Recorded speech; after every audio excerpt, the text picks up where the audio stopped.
की आत येऊ देऊ नकोस.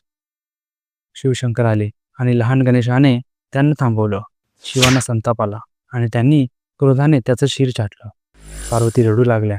देवांना विनंती केली, माझ्या मुलाला परत जिवंत करा. तेव्हा शिवांनी हत्तीचे शिर आणून गणेशाला जोडले आणि अशा प्रकारे जन्म झाला आपल्या विघ्नार्थाचा, श्री गणेशाचा.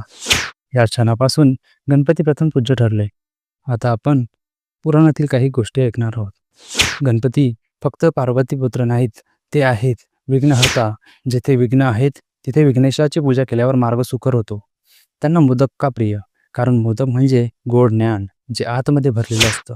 महाराष्ट्रात तर गणेशाचे 8 रूप प्रसिद्ध आहेत.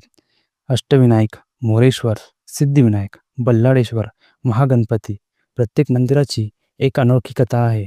जिथे जिथे लोकांचं संकट आलं तिथे तिथे बाप्पांनी मदत केली. गणेशोत्सवाचे इतिहास खूप आहेत.